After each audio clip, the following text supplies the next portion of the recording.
So we're going to begin. If you're new here, my name is Annie Pomo, and I am the director of Songtsen Gampo Buddhist Center of Cleveland. We are a suburb of Cleveland. Our center is closed now, like so many other places, due to the virus. This pileated woodpecker on my window. That's the scratching that you hear. I'm a Buddhist nun. I have been for the last 25 years or so. So that's, I guess, all you need to know about me. We do these live stream guided meditations every Sunday. So do come back every Sunday for that. Once in a while, I'm sick or something happens that I miss it, but normally I'm here. So let's begin. So first thing, just settle into your chair or your seat, wherever you're sitting, and relax. Take a deep breath.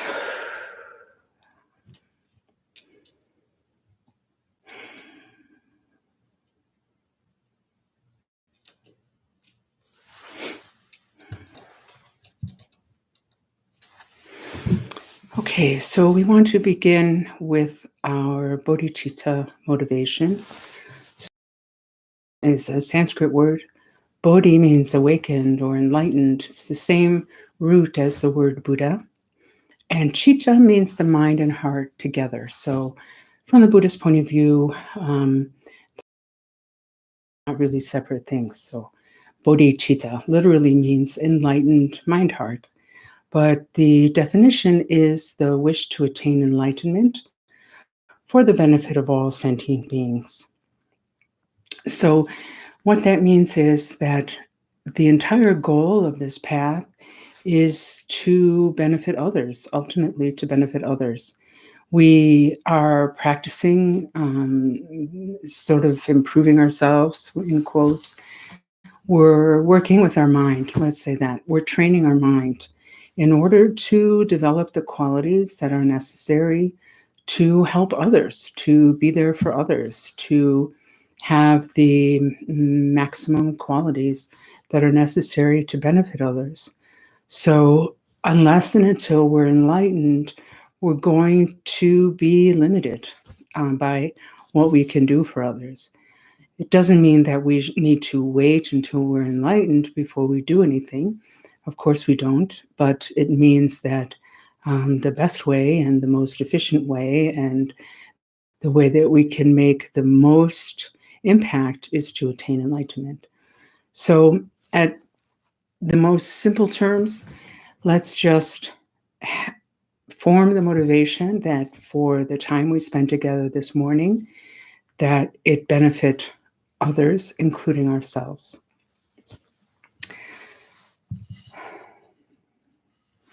Then we want to turn our mind towards the teachers.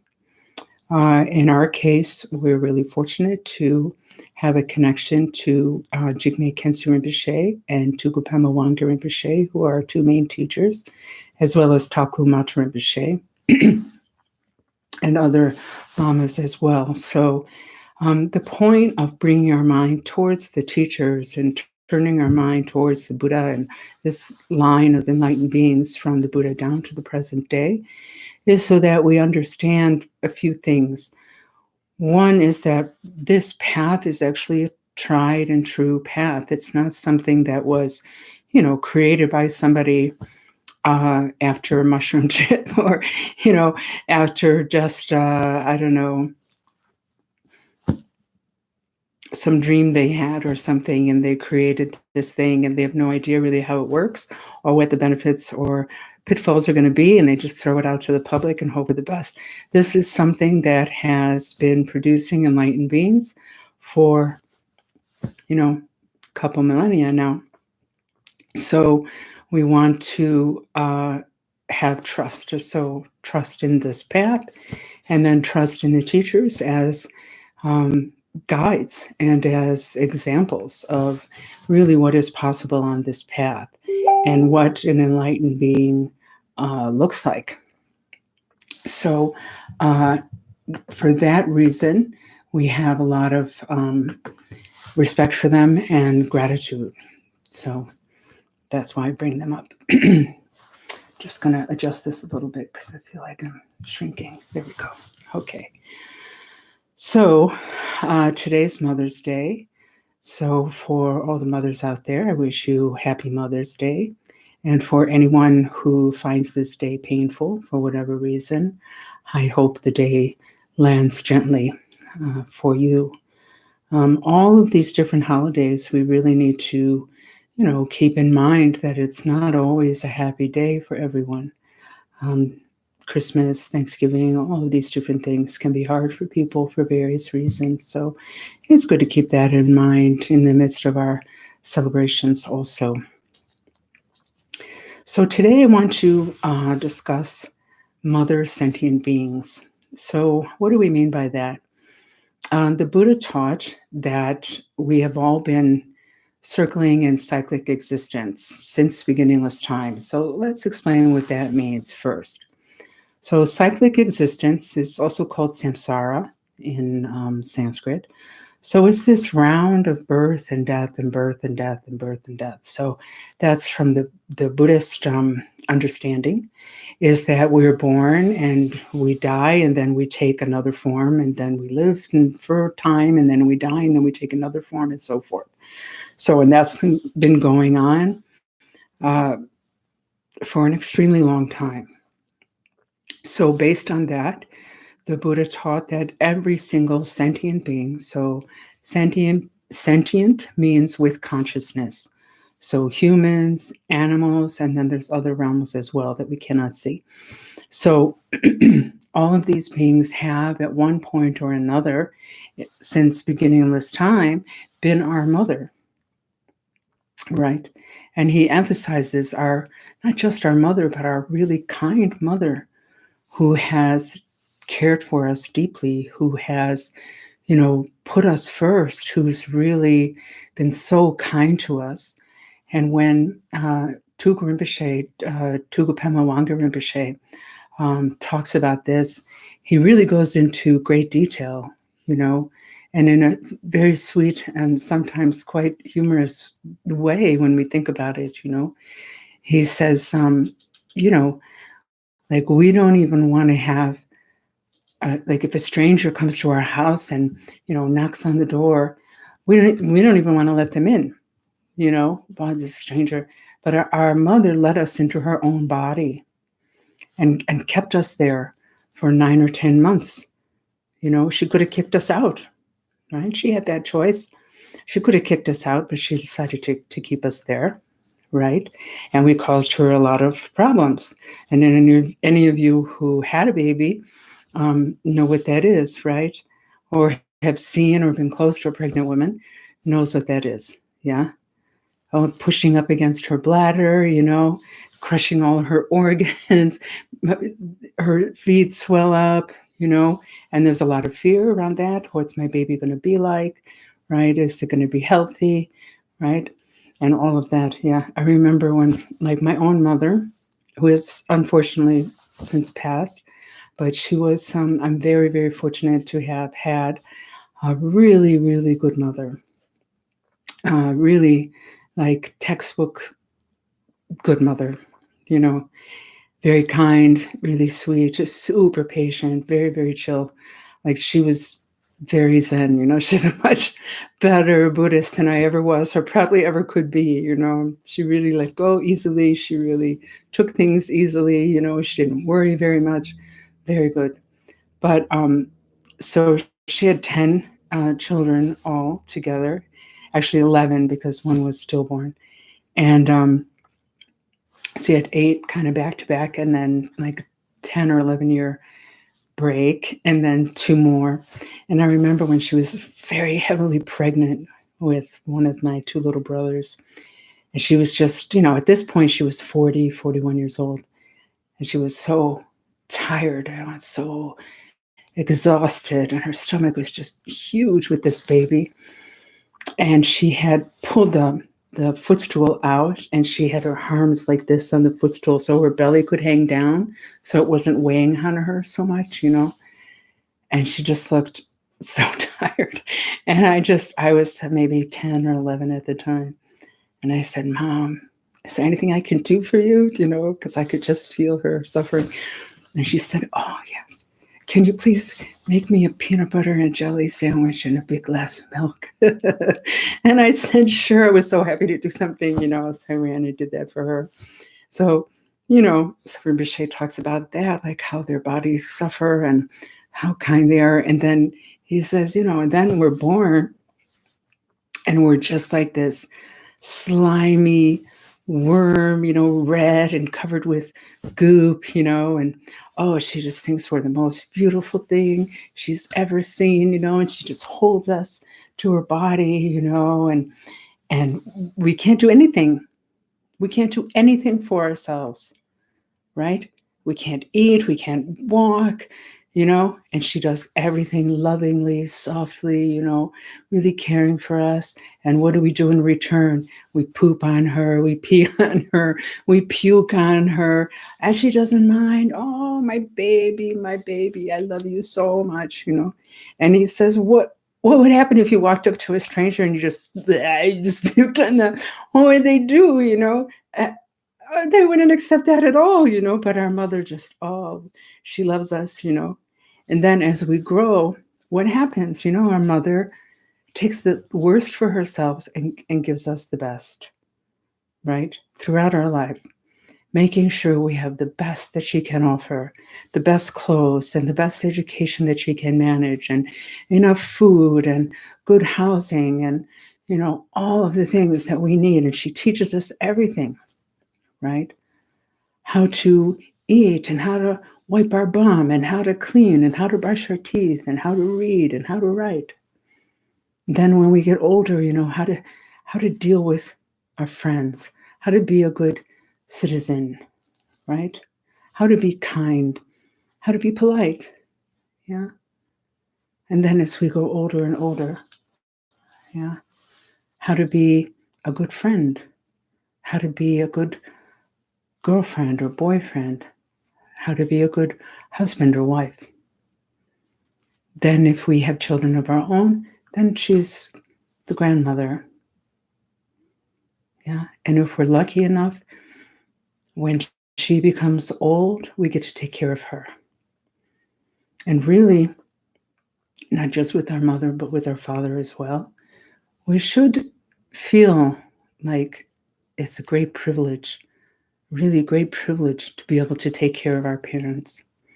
This is truly, I was surprised because I never, thought that like consciously, but I remember like my father died before my mother died.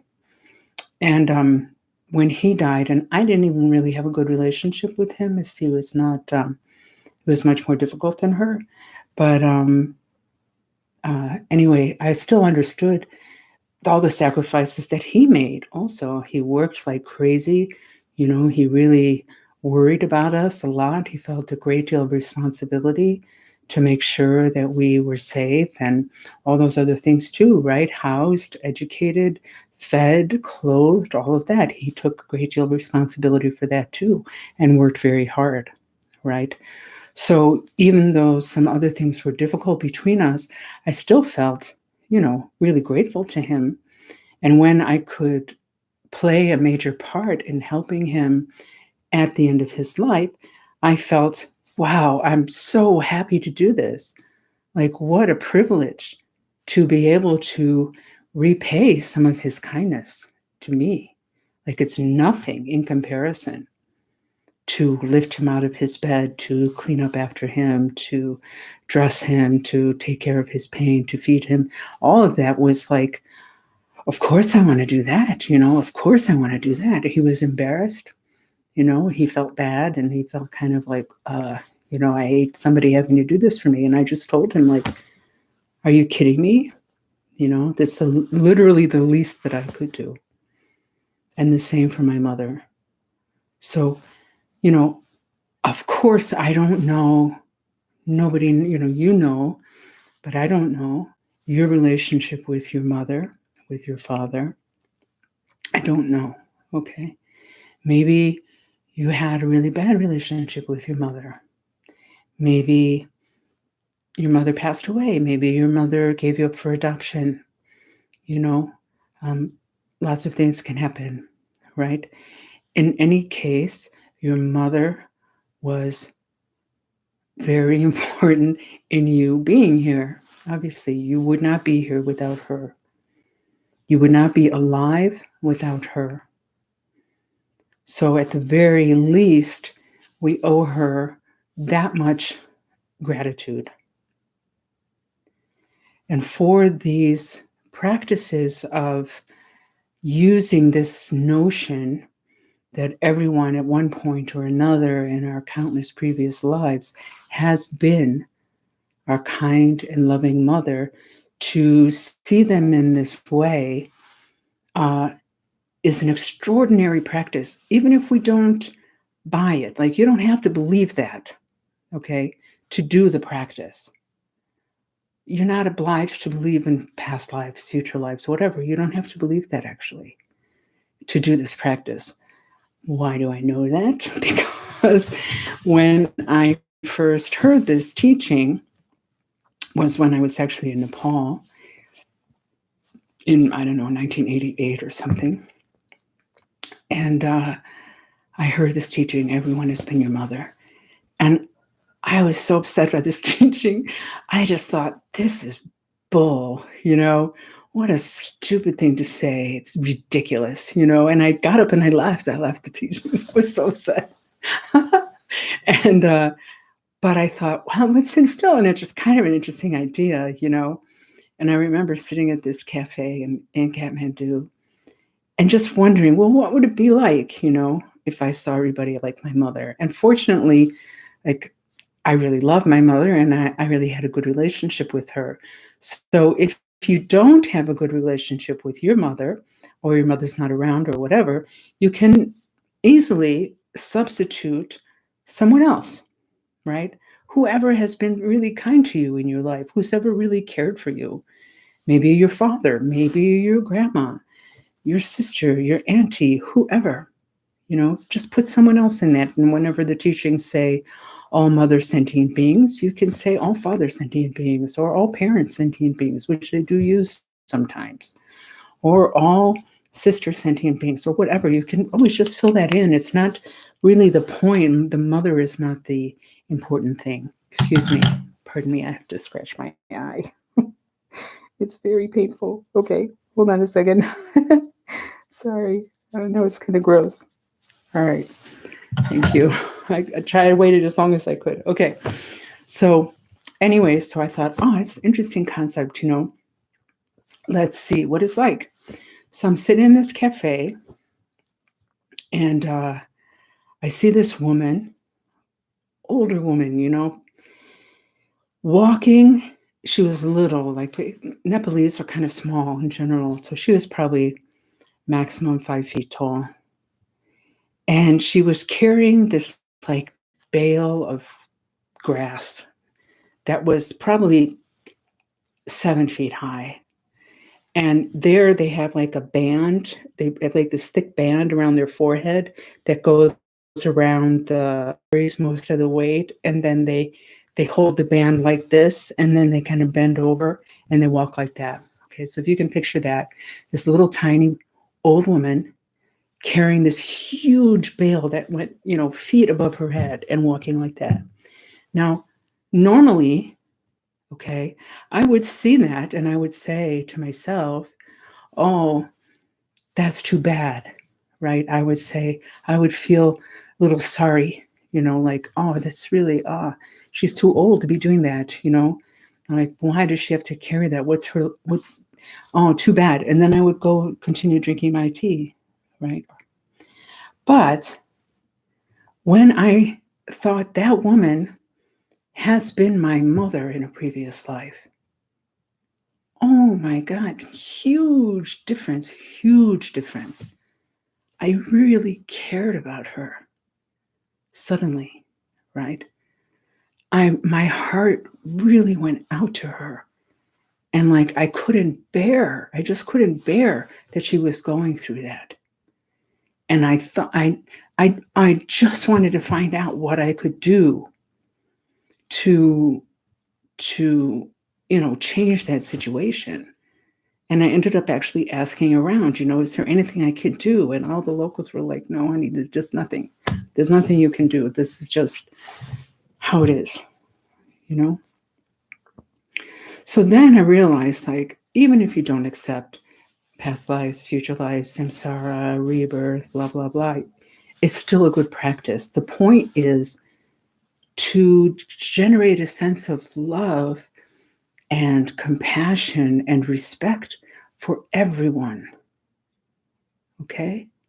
So if you see everyone as someone that you love or once loved, or as someone that you love, then your heart just, right? It just opens, it just blossoms out into love and care for that person. It's such a beautiful practice. And it's so easy. You just make a little switch. Just switch a little switch, okay, in your mind. And just really try to do that, Just try to do that. It's really, really interesting. I encourage you to do that this week. Just whoever you see, your neighbor, whoever you see when you're sitting at home these days, right? Or people on the internet, or politicians that you like or don't like, right? Or friends, or your dog, or your cat, or your bird, or the birds at your bird feeder, right? Which brings me then to the animal world, okay? So animals are also sentient. They have consciousness. They have a mind. They have personalities.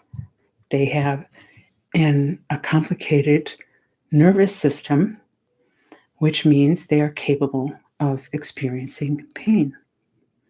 So if you consider your pet, whether it's most people have dogs or cats or birds, let's say. Those are sort of, let's just talk about dogs or cats, because that's what I'm most familiar with myself, okay?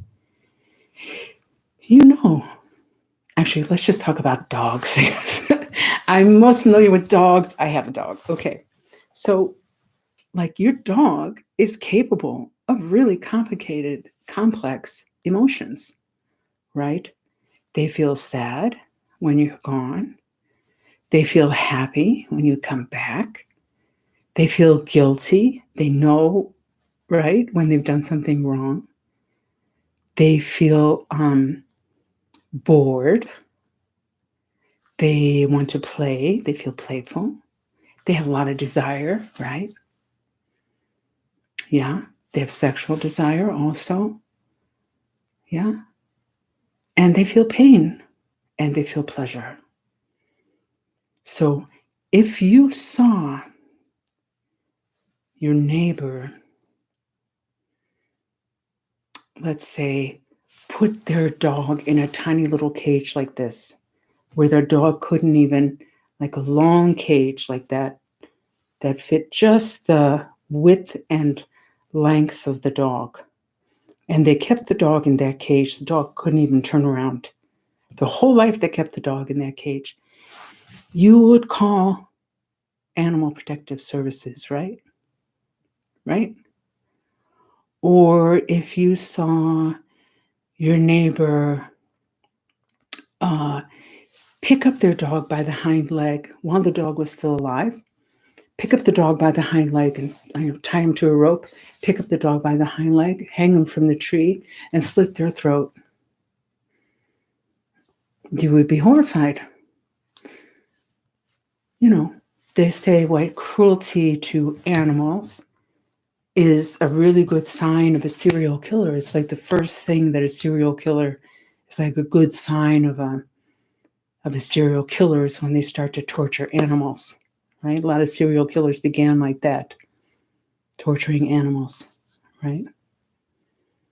But this is actually what we do daily. daily. This is what our society does daily. We don't see it, but we are responsible for it. If we are eating chicken, steak, fish, pork, lamb, all of those, if we're eating milk, cheese, eggs, we are responsible for that suffering, directly responsible for that suffering. What we're doing if we are eating those things is it's like hiring a hitman. If you hire a hitman to kill somebody, can you say to the police, well, I didn't kill them. I just hired Joe Schmo over here to kill them, so I'm not guilty. You just arrest him. I had nothing to do with it. Right? Right? You can't say that. You can't say that. So it's the same with animals. You can't say, well, I didn't kill that cow. I didn't kill that little chick. I didn't kill the fish. I didn't kill this. I didn't kill it. I didn't torture it. I didn't put it in that little cage where it couldn't even turn around like they do to pigs. I didn't do that. I just paid somebody else to do it. Because I like eggs, I like cheese, I like milk, I like steak, I like burgers, I like this, I like this, I like that. My tongue needs to be pleasured.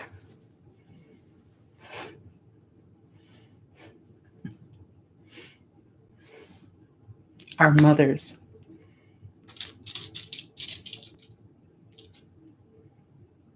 The animal realm is one of the 6 realms into which we can be reborn.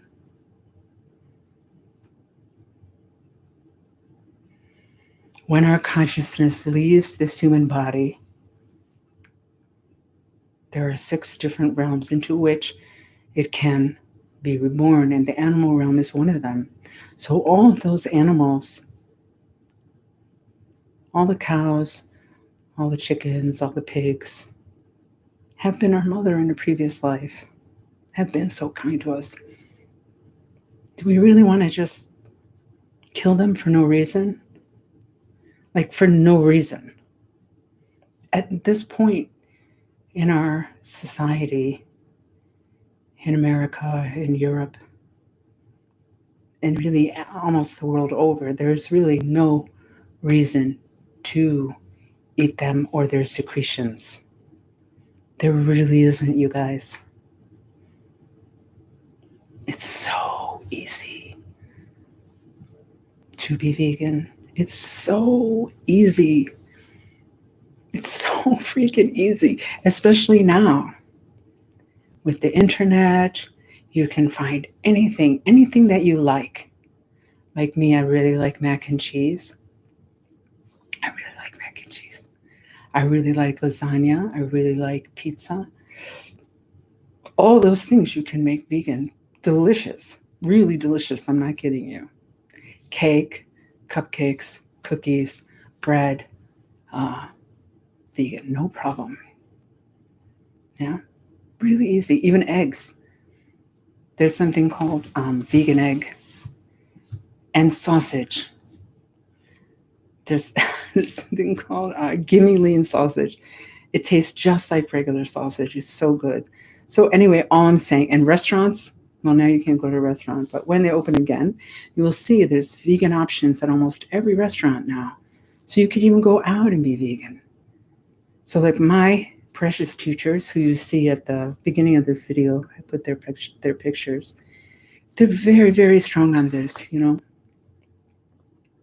because of that, because why? We're just creating so much suffering for these beings, and we don't need to.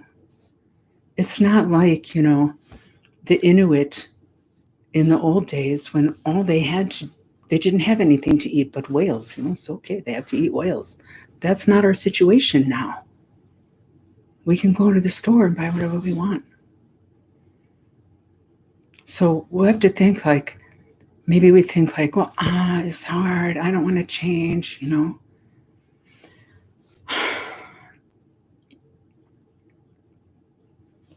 It's not hard. First of all, it's not really hard. Honestly, it's not hard. You just got to change your mind. That's it. Changing your mind is not really that hard. And then you do a little tiny little bit of research, read some ingredients, and really you're done, you know. But please think about it. Please, really.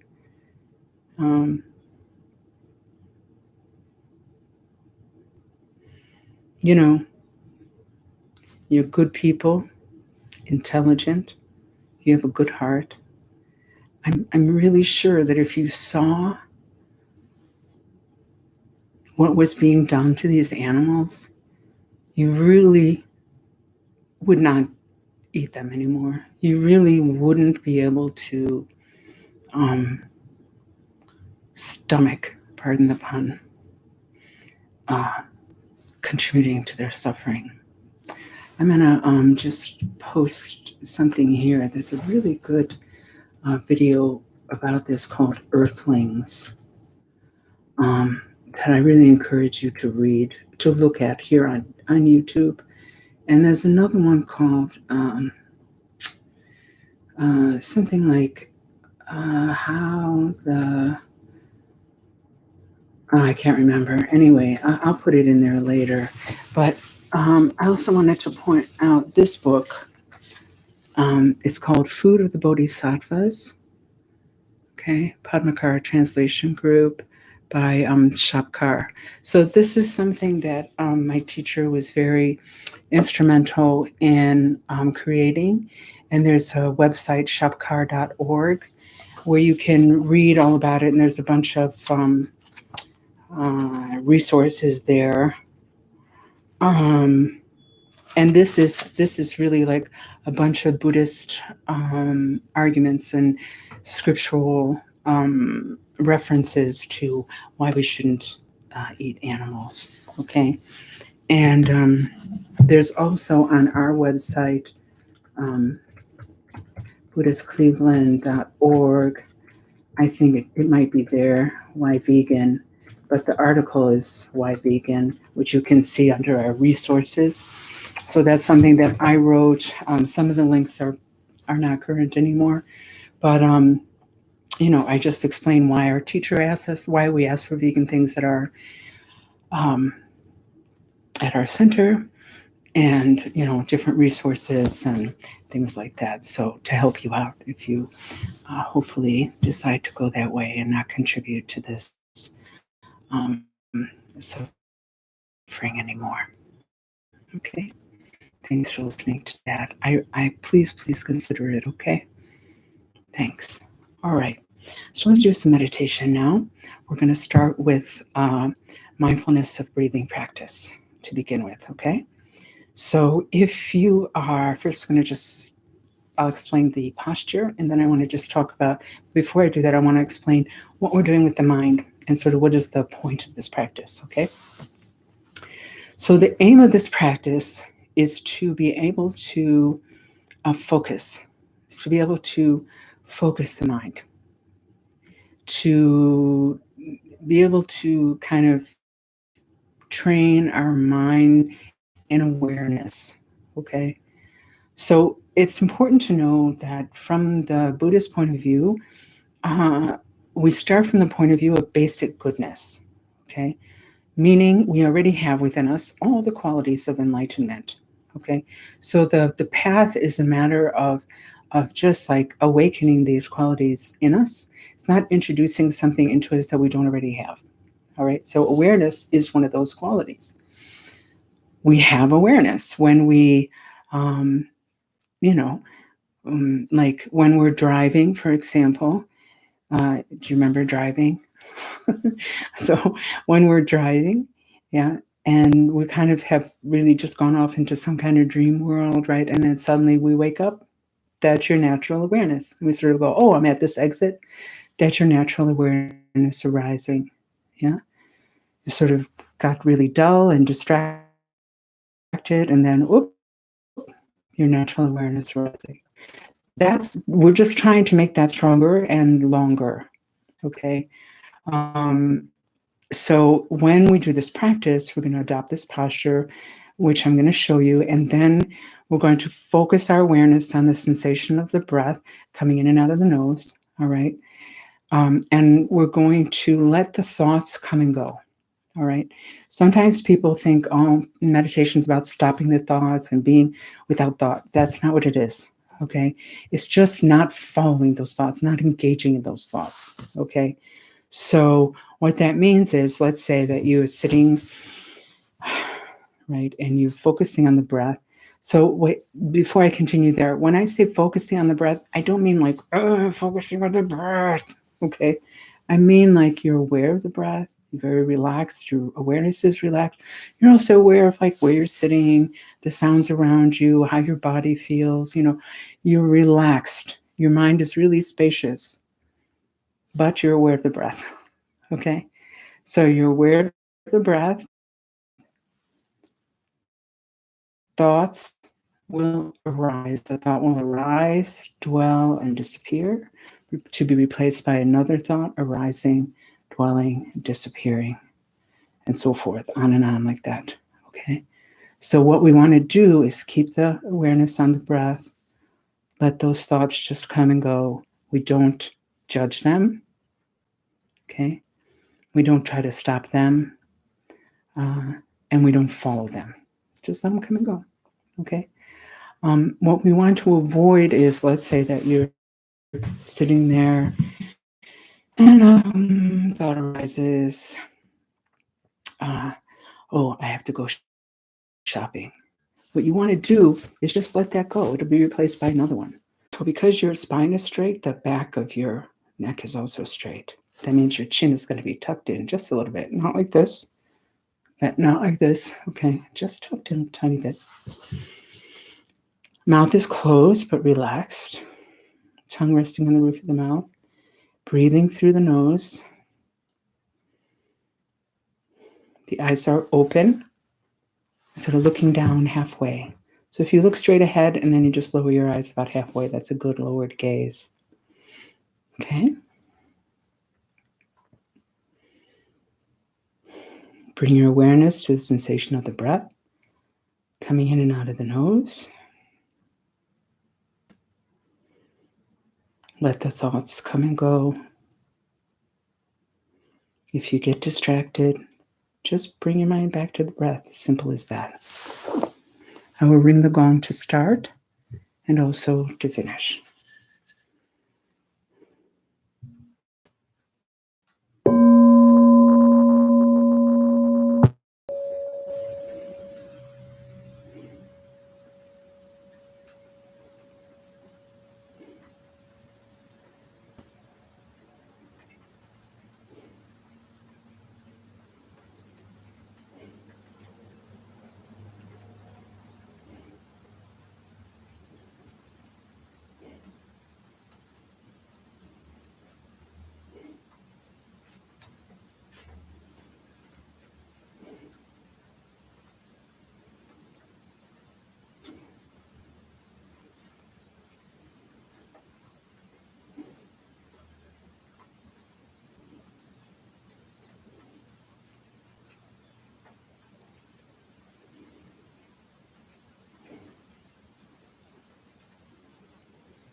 Relax your body as much as possible.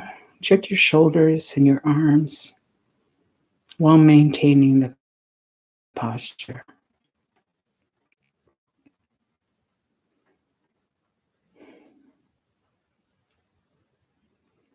And relax your mind as much as possible while maintaining awareness of the breath.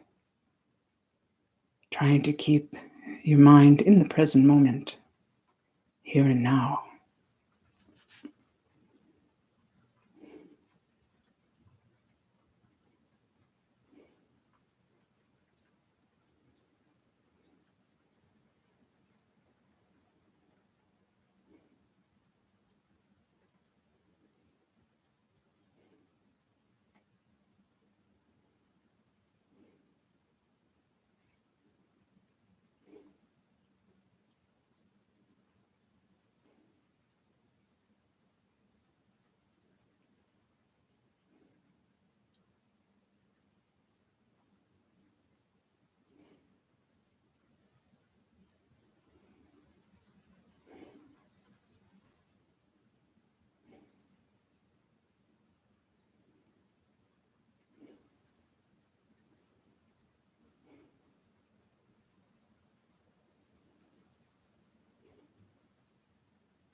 Okay, now please begin to count the breaths, counting either every in-breath or every out-breath to a total of 10 breaths.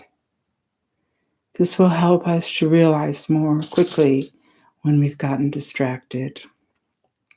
So if we've lost count, we got distracted, right? So as soon as you realize that, let's say at 4, you go off on some big storyline. As soon as you realize that, no big deal. There shouldn't be any judgment in that, okay? When you realize that you got distracted, it's actually a victory, right? Because that's your natural awareness arising. That's the very thing we're trying to develop. So you should be, oh, cool. I realized I got distracted. Excellent. Bring it back to the breath. Start again at 1, okay? If you get to 10, just come back, start again at 1. If you go beyond 10, it's another form of distraction. So as soon as you realize you're at 15 or 20 or what have you, again, no big deal. Come back, start again at 1, okay? So let's begin that now.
Bring your mind back to the breath. Gentle, relaxed awareness of the breath. Counting the breaths from 1 to 10, bringing the mind back gently again and again.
Thank you.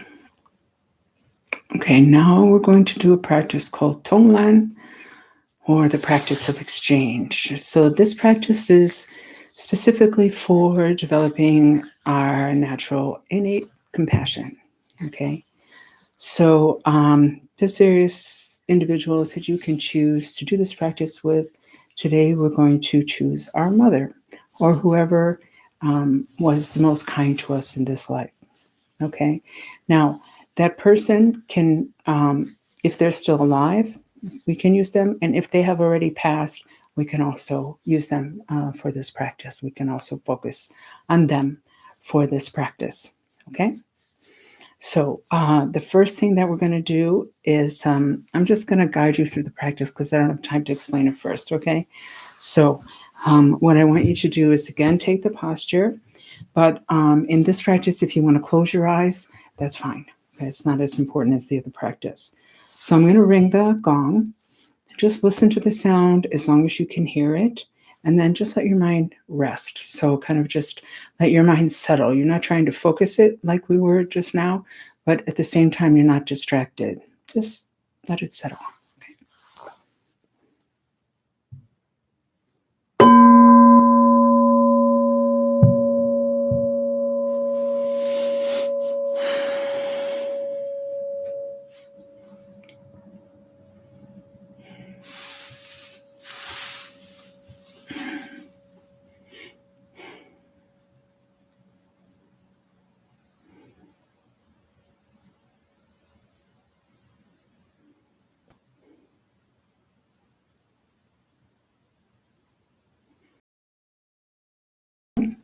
Now imagine in your heart center a very bright white light like a shining star.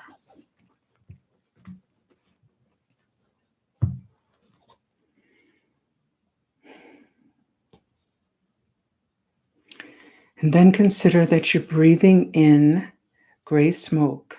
It's hot in temperature, heavy in weight, kind of sticky. Okay. Breathe that in through all the pores of your body. And all of that smoke dissolves into the white light in your heart center until there's not a single particle left. There's only light.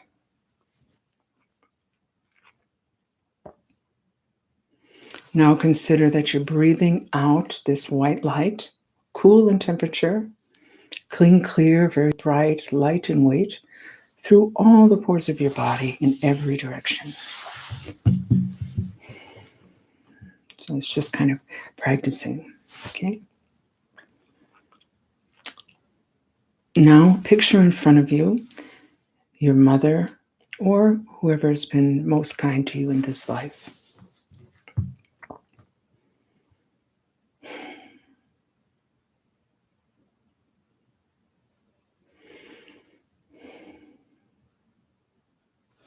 Really go into your heart and feel the love you have for this person.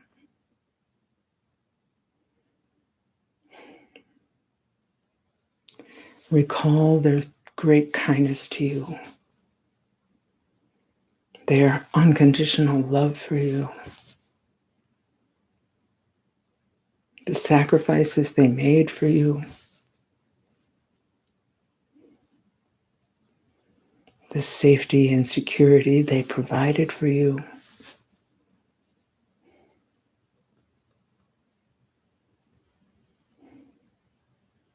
Feel the love you have for them, how precious they are, how fortunate you are to have this person in your life.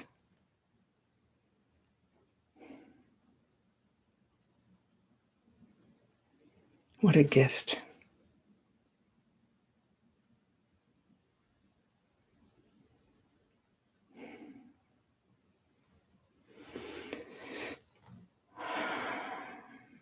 And then consider however this person is suffering or did suffer when they were alive. And don't just think about it intellectually, but try to really feel it. What is it like? Put yourself in their place. What does it feel like? Or what did it feel like to have to endure that? Physically, maybe they're sick or have some other kind of physical problem. Mentally, emotionally, maybe they suffer from depression or loneliness, anxiety. addiction, mental illness.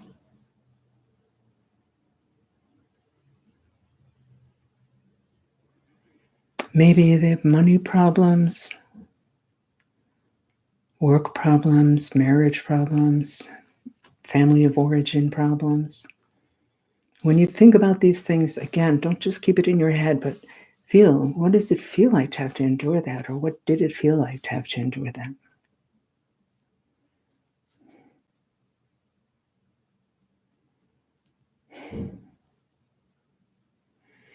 Then, it's so easy to have compassion for them.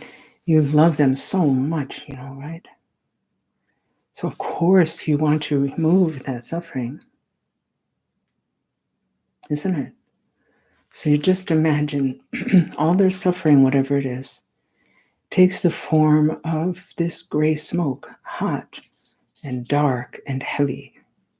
And it leaves them and it comes to you without any hesitation. You breathe that in through all the pores of your body. And every particle of that smoke dissolves into the white light in your heart center. Every single particle. Until there's not a single particle of that smoke left. There's only light.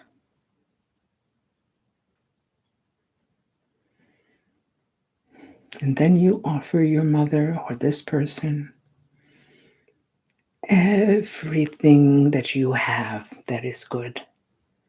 Your good fortune, your health, your wealth, and along with anything at all that they might need to feel better. And adding to that, the fervent wish that they attain enlightenment in this very life or in whatever life they're in right now. And all of that takes the form of white light, cool, clean, clear, very bright, white, light in weight, right? And you breathe that out through all the pores of your body. And the light goes towards your mother. And when these rays of light touch her, all of her sufferings just disappear. They just lift off of her and disappear. And she feels so relieved, so happy, at ease, peaceful.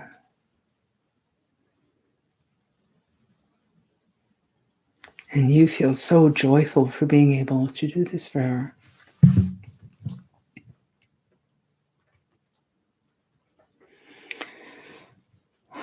Now we're going to do the same for all mother sentient beings. First, imagining them all around us. In front, as many beings as we can conceive of, stretching all the way to the horizon.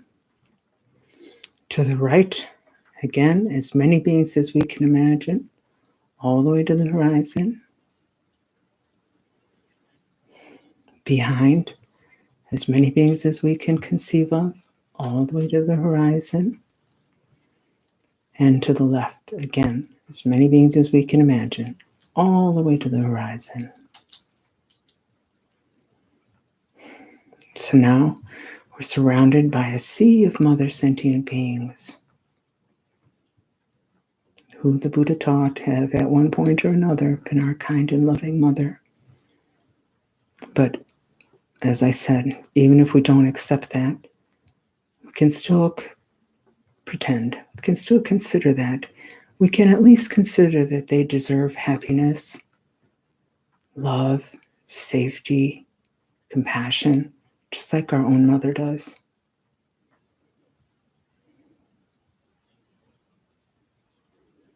Humans and the animals and all sentient beings without exception. So we consider the suffering of all these beings, and we consider actually first how we're the same. We're so much the same, really. All of us want to be happy. Everyone, every person, every animal, even a little ant wants to be happy, wants to be safe. right? Everyone wants to avoid suffering without exception, right? And yet we all suffer to one degree or another, unfortunately. And we should consider also our connection to all of these beings. Even if we don't accept, again, past and future lives, that's okay, We're still connected to them. This pandemic's made that really clear, hasn't it? And we rely on them for so much. Our food, our clothing, our housing, our utilities, our education, right? The internet. Yeah. So many, our healthcare, so many things. We rely on others, which can generate a sense of gratitude for everything they do for us.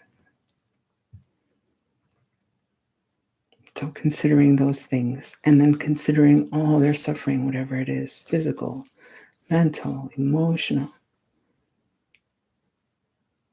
So we consider that all their suffering of all these beings, as far as the eye can see in every direction, takes the form of gray smoke, hot, dark, and heavy. It leaves all of them and it comes to you. And without any hesitation, you breathe that in through all the pores of your body. Every particle of that smoke dissolves into the white light in your heart center. Every single particle. Until there's not a single solitary particle of smoke left. There's only light. Extremely bright, clear, cool, white light.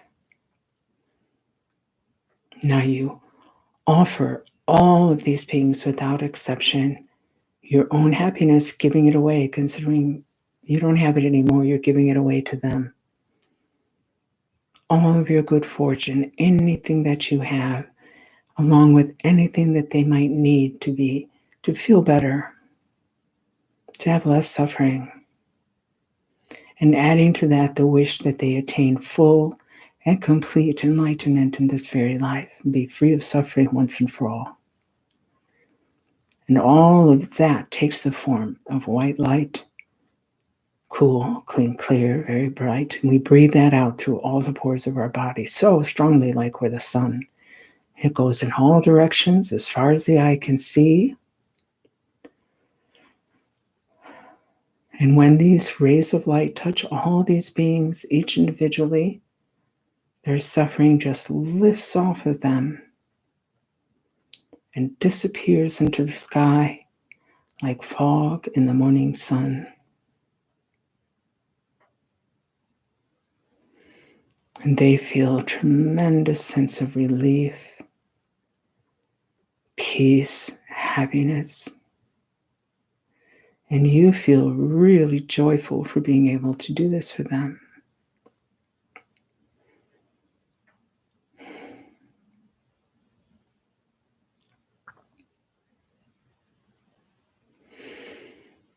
Now you let go of the visualization altogether. Just gently bring the mind back to the breath, focusing on the sensation of the breath coming in and out of the nose. Using that sensation to bring and keep the mind in the present moment, here and now.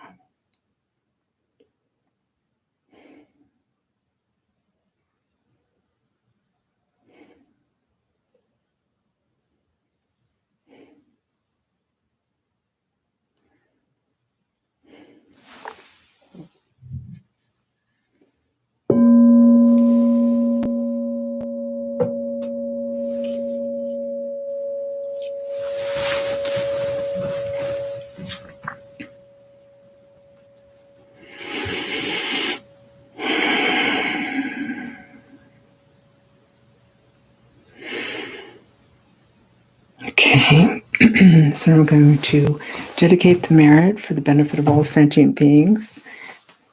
I'll say the verse once in English and once in Tibetan. Those of you who know it, please feel free to say it with me. Then we'll have some time for question and answers. I also want to put up another link for you before you leave, okay? By this merit, may all attain omniscience, may defeat the enemy, wrongdoing. From the stormy waves of birth, old age, sickness, and death, from the ocean of cyclic existence, may I free all beings. Sonam di tamche sikpani, chobne ni pedranam pamche shing, kigana chi balon trupaye, si pe tsole droa droa sho.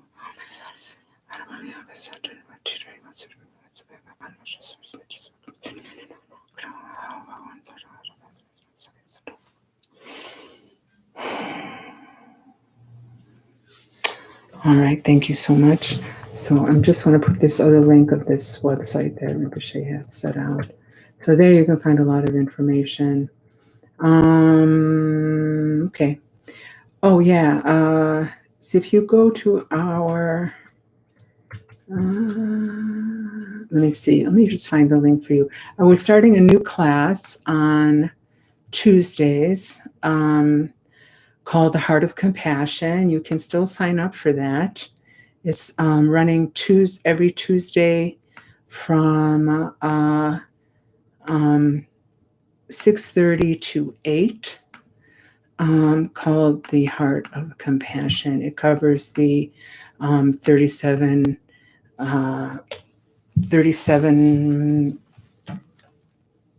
practices of Bodhisattva. I forgot the title. Anyway, the book is called The Heart of Compassion.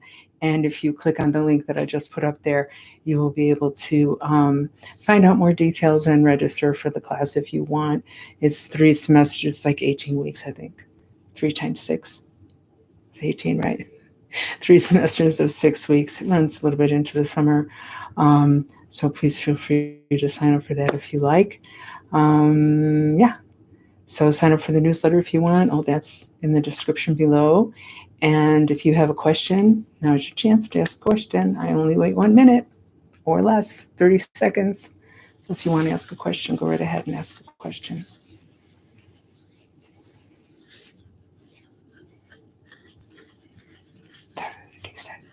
Waiting for my question. All right, no questions. Okay. All right, thank you so much for joining me this morning. Please think about what I said if you're continuing to eat dead animals. And have a great Sunday. I hope you at least get to talk to your mom or talk to your kids on FaceTime or something. Okay? All right. Bye, everybody. Have a great day. Have a great week. See you next week.